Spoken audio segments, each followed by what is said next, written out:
welcome to Linear Fisheries. We're at Hardwick and Smiths and I'm currently around in Peg 17 with Jake from the first capture of this weekend social. It's been a really busy morning this morning. Bonsey's been down and a couple of the guys from the CCMoore team, so the guys from Trakker and CCMoore have been on hand to give a little bit of tuition at the start of the session. And already everyone's got out fishing. It's been a fantastic morning and Jake has already managed first blood with this absolutely incredible looking mirror carp. Well done, mate. Nice one, thank you very much. A great start to the session. Yes, lovely. Hard work paid off for the morning. Let's get some more. It's going to be a good old session. Check out now what has been happening first thing this morning when everybody arrived.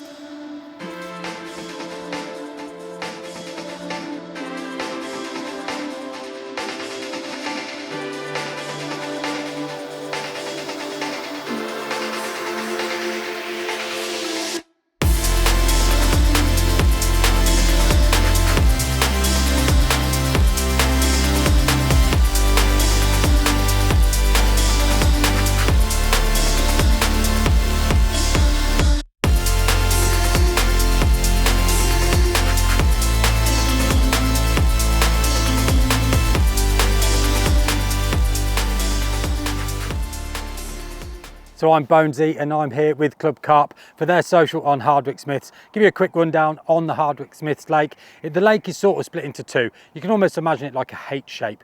Directly behind me there's a very thin channel that's about 20-30 yards wide, and that links Hardwick, which is on my left hand side, and Smiths, which is on my right hand side. Now I know Hardwick a little bit, I fished there a couple of times. There's a lovely bar that's out there, it's very clayey, nice and clean, nice and easy to present on.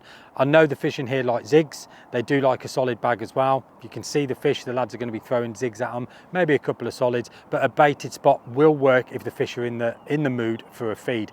Now it's the 1st of November, so we're getting into the winter months. However, the water temperature is still quite up. You know, you're going to find fish in the margins where it's slightly shallower, shall we say, around the 4 to 6 foot mark. There is areas of this lake that is 35 foot deep, so these guys are going to have to try and find those spots, try and find the depths where the fish are comfortable. You've got on the Smith side, the guys tend to fish quite long over to the far margins for holes. Where I am at the minute is peg 13, which is what they call the point. Now this is right on the channel. Now whoever drops in here, they might pick up fish as they move between the two venues. But hopefully it's going to be a great weekend for everybody who's joined the social with ClubCarp, and there's going to be plenty of fish caught. Zigs out, yeah, they do like a zig on here. If you could tip the zigs with maggots as well, that makes a huge difference. Yeah. Just that little, yeah, just for that bit of movement, it would just make a huge difference. There's front of that tree, that's where the sea goes. I'll go one straight, we're both going to go out towards that tree. Yeah.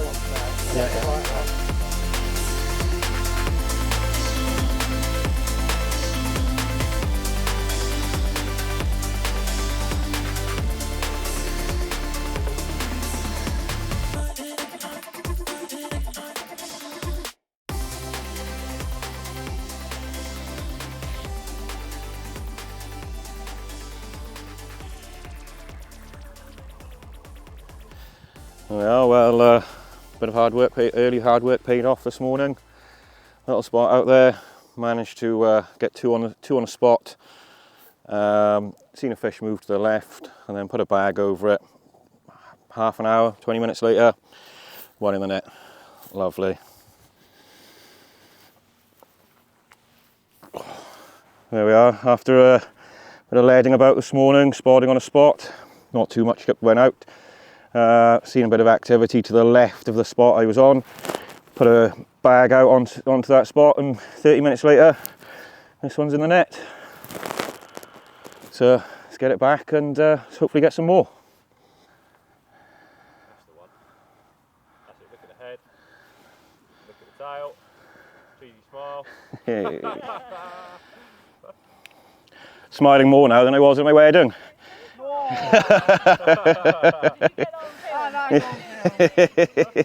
She'll probably say that as well. What a carp that was, and especially being the first one out. It's been an absolute hectic day so far today. It's already getting dark. It's the first weekend in November, and it's also getting a little bit cold as well. Now the guys have all just finished getting themselves set up. They're all settled in for the night. I strongly suspect it's going to be a busy night tonight as well. The weather is on our side. Both lakes are full. and I've had a good bit of twitching today as well. So I'm going to head back around to the team area now, get myself a drink and something to eat, because I have no doubt my phone will be going within the next hour or so for someone else catching a carp.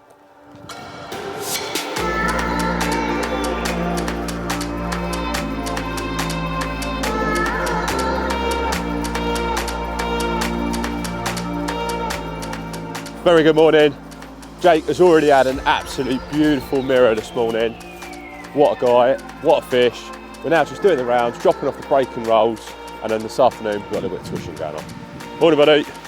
All right, breakfast. Would you like brown or red sauce? I'm alright. Sure you don't want a breakfast? I didn't know we had. Yeah, or do you want it for later, for a sandwich for later? Bacon and sausage one. All right, boys.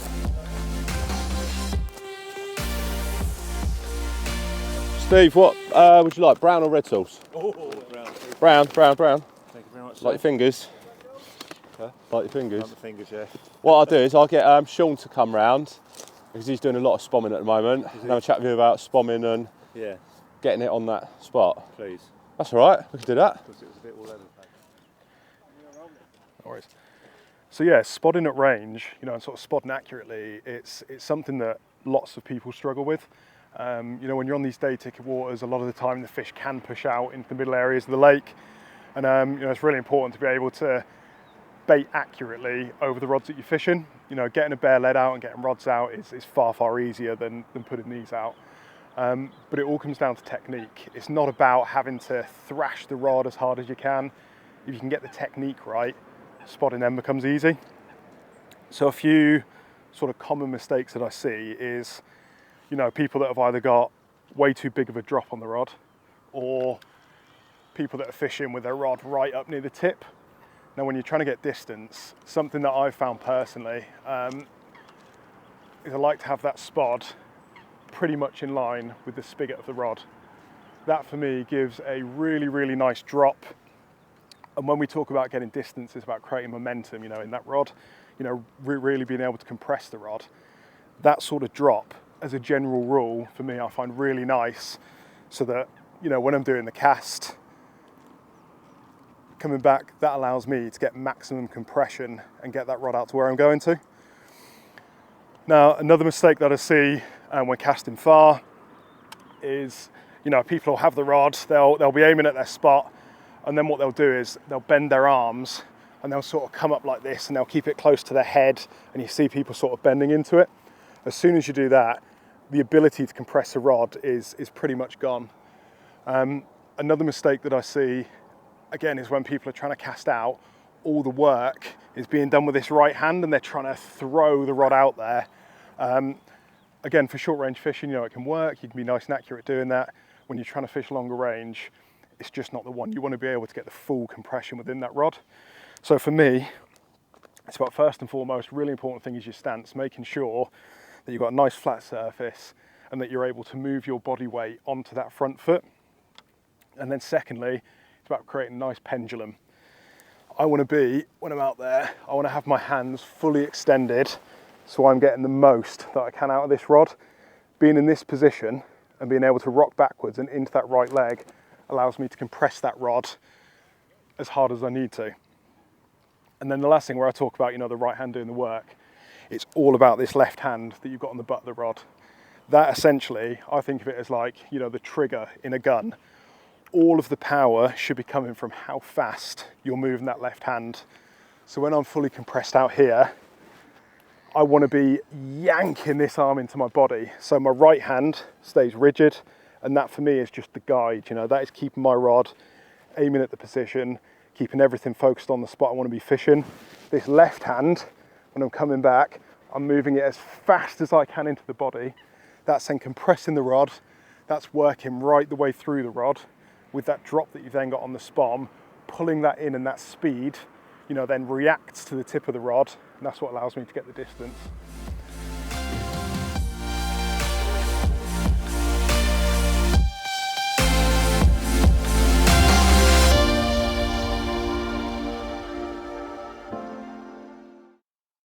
Solid bag, little dumbbell wafter, mix of halibut and CCMoore pellet, and a CCMoore dumbbell wafter as it goes as well.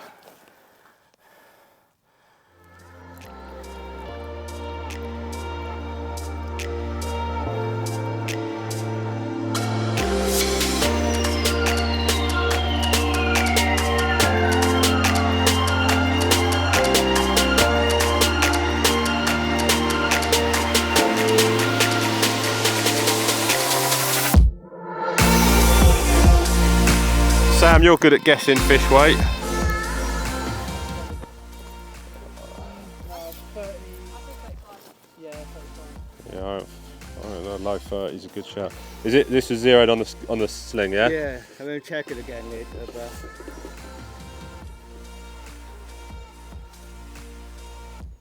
It's pretty much bang on that £30, isn't it? That is a new PB. Well done, buddy. £30. Well done. How'd you feel after that? Not good. Knackered. Good man. Right, let's get out, set up for some good pictures and a bit of video.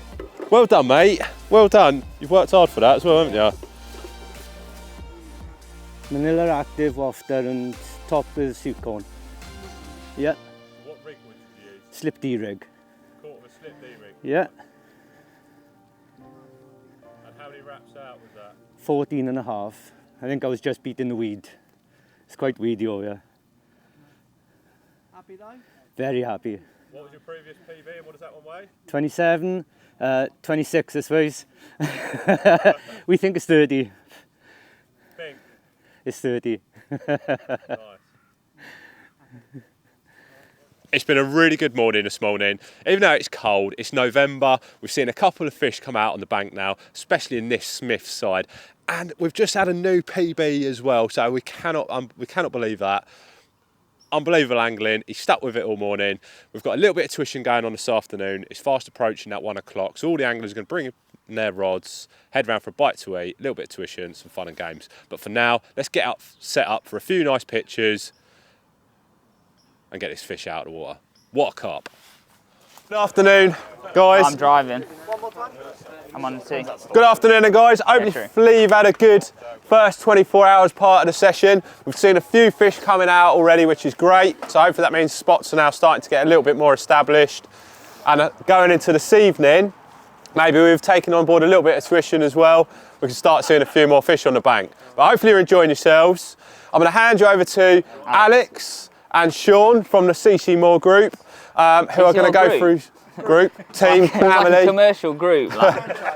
Franchise, Yeah, bait company, who know absolutely everything there is to know about bait, presentation, you name it. So please ask questions with them. Alex, I believe, is going to do hook baits, and Sean's going to go through bait and approach by the looks as well. Yeah. So I'll hand you over to them guys. Please ask questions. George has already introduced us, but my name's Alex and I've worked for CCMoore for 10 years or so now. I work in marketing, so I oversee all the teams for the UK, all of Europe basically. Get to work with a lot of really good anglers, get to take on a lot of knowledge, apart from George, yeah. He's one of the lower down ones, but no, let's not talk about that. Yeah, that's it, yeah. So yeah, that's what I do as my job basically, and this is Sean. He's been a team member for how long? 5 years now. 5 years maybe, yeah.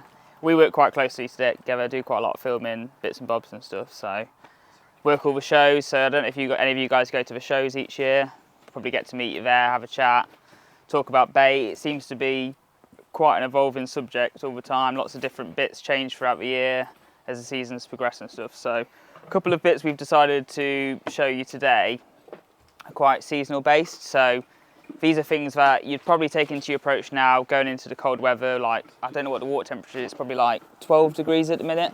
So it's dropping down to its sort of lower levels throughout the year and stuff. So these tactics are more based around maximum levels of attraction, getting bites when it's really cold, you know, you're scratching for bites. I feel like we are scratching for bites at the minute over on Hardwick. I mean, quite a few anglers here, and we've only done, considering how much a fish was showing last night, we've only done a couple of fish, which is getting to that period in the year where we're sort of like just trying to like get a bite rather than feed them, if you know what I mean.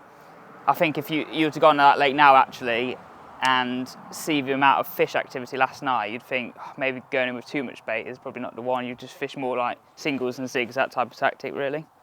So I'm going to run you through a couple of, I don't know if you might have seen it before, like basically hook bait coating tips. I see loads of people doing it, but I see loads of people doing it like wrong as well. So I'm just going to run you through how myself and quite a few of the guys go about doing it. And this is something I would have probably done maybe a month or 2 months ago, ready for next spring. It's quite a lengthy process if you do it properly. If you want maximum levels of traction out of your hook bait, you've got to do it well in advance. It's no good just turning up to a lake, pouring a bit of liquid on your hook bait and thinking it's going to give out loads of attraction for hours on end, because it will just dissipate straight away into the water. So yeah, I'm going to go like at the bottom and like on a layer on their own. So you can see like now all those hook baits are right at the bottom. Like you've got none, whereas in the pot you've got them probably 3 or 4 stacked high. With this, they're just like one level basically. So you're going to get absolute perfect coating on all of them. I brought some new of our pink Northern Special Halo along today to show you. This is coming out next year, early next year. But I've got a few bottles to give away to any nice people out there and stuff. So yeah, once you've got them in the pot like that, I mean, you don't have to do the whole pot. I take a couple out and stuff, because at the end of the day, it's better not to rush this process and just like make sure it's right. So when you go fishing in like a couple of months' time or a month's time, they're beaming with attraction, rather than like try to get your pot, add the liquid, a day later add your powder, and it all just goes to mush. This is what I'm going to show you today. Should really take you about 2 to 3 weeks if you do it properly. So yeah, add like a very, very small amount of liquid. When I see people use this, I squirt it all in, it's like full up, but I literally go for something like that to begin with. So I don't know if you guys can see, but there's like next to no liquid in there. Yeah. It's also important to point out as well, like if you're going to use Northern Specials, use the plus buoyancy ones. So we do 2 different types. We do a 14mm standard and we do a plus. The plus have been air dried for 5 days, so they're much more buoyant than the standard pop. And don't do it straight away, just make sure you like air dry them for a few days. The best thing to do is take them out of the pot, put them in like a small air dry bag, and then leave them in your airing cupboard for maybe like 3 or 4 days. They'll go harder, but they'll take on liquid a lot better and they'll stay more buoyant. Like, you don't want to leave a hook bait out on a hinge or something like that and it's just flopped over in the night and it's not even fishing for you. So yeah, begin with like very, very small amount of liquid on top of the hook baits. And then it's just a case of making sure they're all coated, but you're better off putting less in to begin with than you are whacking loads in and then you're like, shit, I've got loads of liquid on those hook baits, they're just saturated. You're better off just doing a little bit at a time. So they're nearly coated, and what you don't want is like residue all around the bottom. So you want all your liquid to be on the hook bait rather than swimming. I don't know if you guys can see these hook baits here, but like it's swimming at the bottom. That's what you don't want, basically. So you don't want loads of liquid at the bottom, because they're just going to penetrate all the hook baits at the bottom. Yeah, of course, yeah. Oh. So we're just getting set for the second afternoon. We just had a bit of a social with Aaron's Halloween quiz and a barbecue, and nice to catch some of the lads. Alex and Sean from CCMoore did a bit of tuition and talk, but now everyone's kind of heading back to their pegs just before the sort of light goes the next hour. So I've just tied up 2 rigs that I'm going to fish out on the spot today. I've actually moved my spot a little bit from yesterday because I get a few liners but no fish. So I'm fishing on a bit of hards. I'm fishing the old classic spinner rig, which I've not fished in years, just a little bit of pink, and then for me a classic little bottom bait, hard hooker, and a little bit of pink over the top. The lads are saying pink does quite well in here, so gonna put a bit of bait out now, get these rigs out, and fingers crossed tonight we can have a fish.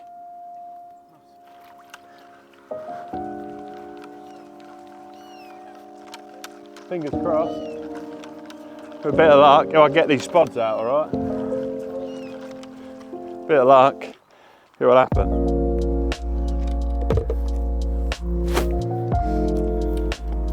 So similar to what you saw with Sean earlier on, I'm using quite a heavy bloodworm mix of bloodworm, and but I'm using some pellets, a little bit of hemp, and a few boilies in there just to add a bit of weight. They've been soaking in that bloodworm for a couple of hours, so a lot of attraction down on the deck. And fingers crossed, the fish will quite like it.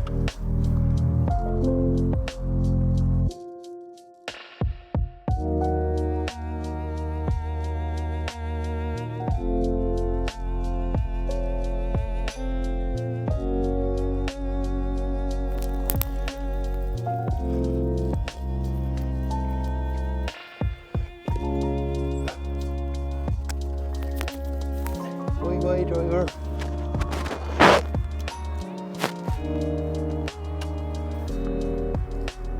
Yeah.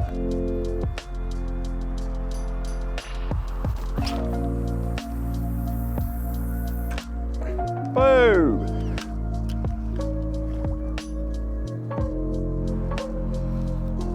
So I'm just putting out a bottom bait now out on my spot. I've spotted it up, but because I'm fishing quite a long hair, I've noticed when casting quite often the hair can wrap round and the boilie can just get hooked onto the hook. So normally when I'm fishing short range, I'll apply a couple of bits of foam, but here I'm fishing at 20 plus wraps, so 22 wraps. The foam adds more air resistance, so reduce your casting ability. But what I'm doing is putting on a really tiny bit of foam just over the hook, because all I want to do is mask the hook. It's very clean out there, but I just want to prevent the hook or the boilie being able to swing around and just clip onto the hook. So I'm putting a very tiny bit of foam on there. It just allows me to make sure it goes out there and I've got no risk of worrying about the hook bait ever hooking on. So we'll ping that one out, go from there.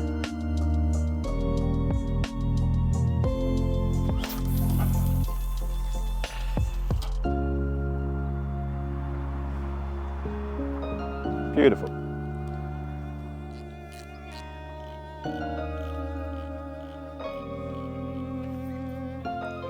Very demure.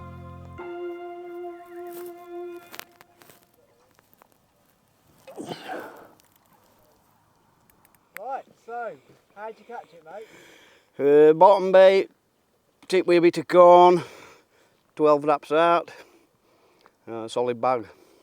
How you feeling that you got a fish? Oh, beautiful, excellent. Brilliant, I think that's it. Right, if we get some nice photos, Billy, do you want to take over? Do you know it was your alarm going off? Well, after a bit.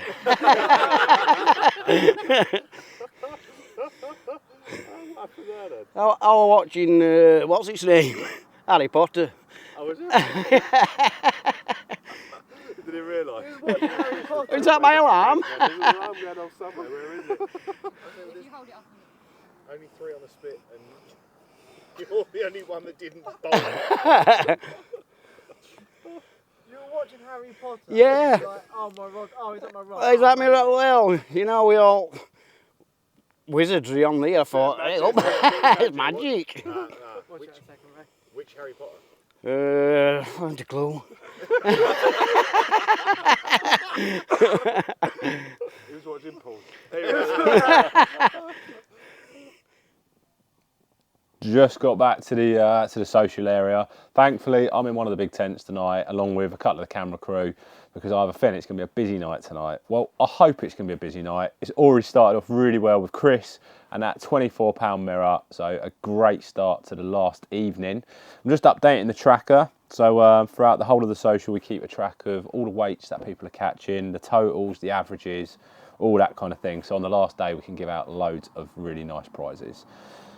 I'm going to get an early night, but beforehand, I deserve, and Sam, the cameraman, deserves a cup of tea. So just going to update the tracker, get ourselves a cup of tea, early night, and fingers crossed we'll be up a few times for people with Carp. Small mirror, about mid-low 20, very low 20 maybe, scrape 20. It's about 2 o'clock in the morning, and rod ramped off. I think the last fish we had out was over on the spit in peg 24 maybe. And then I've just had this one. Actually, it's quite a nice orange looking coloured one. But he's a bit lively.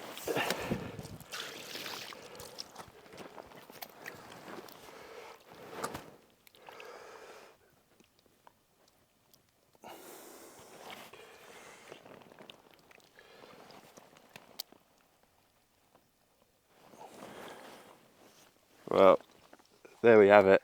My first fish from the social. It's been great helping out the guys today with a few tuitions, helping out with some of their rigs and tactics. But it's nice to get the rods out this evening and catch what likes to be a nice low 20. Just from that spot when I was with Sam earlier on a Ronnie rig with a pink triple X from CCMoore. So I've reeled all the rods in now, put them all on Ronnie rigs over the exact same spot, and just spotted out just before getting the cameraman down to take a picture of this lovely fish. There we have it.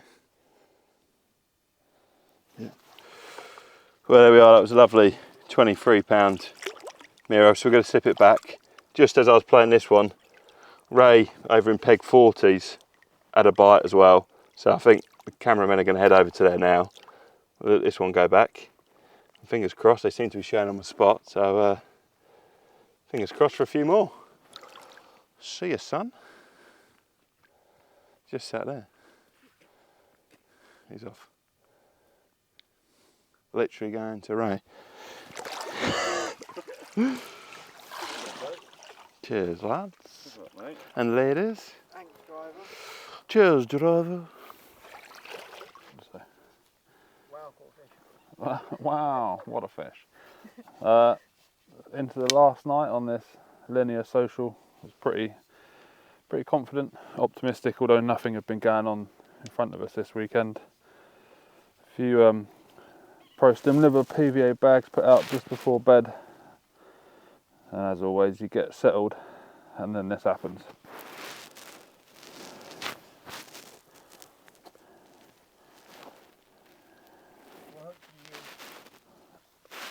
What hook would I use? It was just a pre-tied cord rig.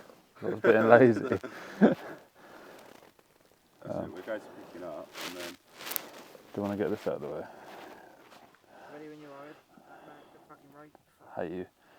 Peg 40 this evening, and this was caught at 8 wraps out in about 16 foot of water.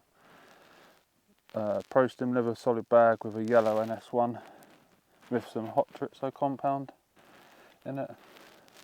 Put them out just before I went to bed. 3-4 hours later, just after a couple of other anglers have had a few, this one decided to come along in my swim. Hopefully this is the first of a few and everybody else can get some more over the last night.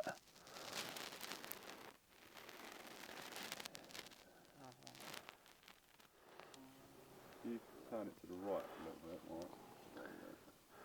Yeah. I don't know what to say, Sam, to be fair. There she is, going back slowly.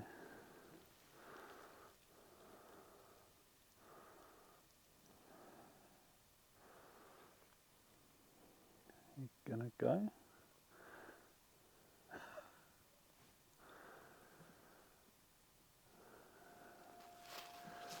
Go tell your friends.